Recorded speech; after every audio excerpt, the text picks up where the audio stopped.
Hi everyone, welcome back. Looking at graphs of straight lines. Both of these graphs are straight lines. First of all, how do we know they're straight lines? They don't have any square root. They don't have any powers like x squared or y squared or cubed or anything like that. They don't have anything like 1 over x or 1 over x squared or 1 over y squared. They only have an x and a y, or when they don't have xy, for example, xy equals 6 is not a straight line. And you can go on and on about the different graphs, and I've got plenty of videos on the different types of graphs. So it's just got an x, added or subtracted to just a y.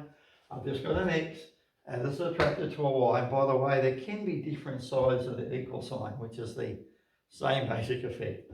Let's have a look. Can go long versions or short. I keep on saying to myself, if I had you here right with me, some of you only need basically almost a 30-second explanation. So let's go like this across here. Okay, there's x and y, and I do love the peekaboo method. So I'm going to look at the peekaboo method. If I cover over the x, I get y equals 6. So what happens, what do I mean by cover over the x? If x was 0, if x, I'm going for red pen for something different.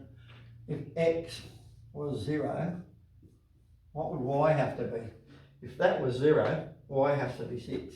So I do like the peekaboo method. It's probably the opposite of peekaboo method. It's like doing the opposite. So this one here, if I cover the y, so if I cover the y, it tells me the answer. It tells me 2 points. I only need 2 points to get a straight line. And often the two most important points are the x and the y-intercept. So let's have a look on this one again.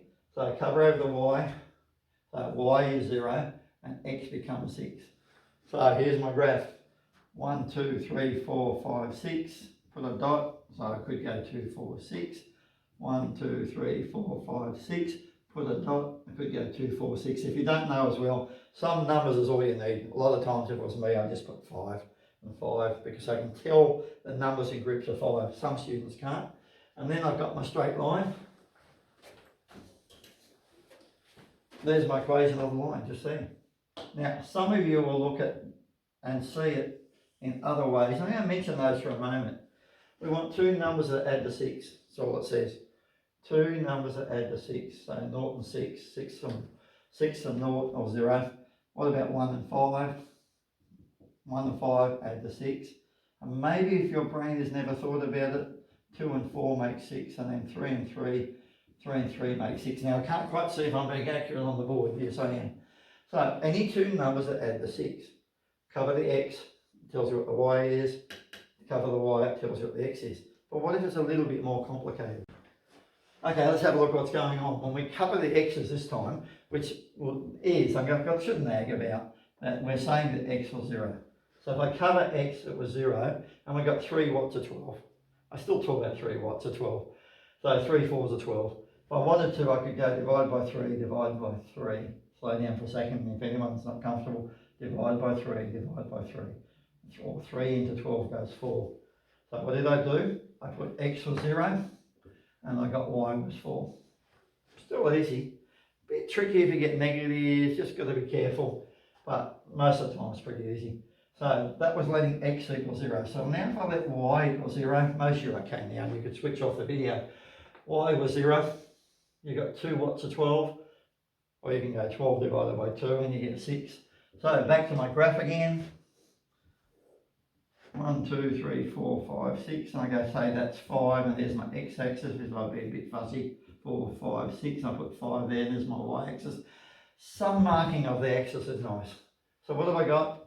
I've got 0, 4, so 0, 4, so I'm up here, go red pen again for difference. So there's 0, 4, I could write that as 0, 4 if I wanted to. And the other one is 6, 0, so over across here is 6, 0. So I can go across these two lines, draw them a straight line. If I was fussy, I really should put an arrow each end.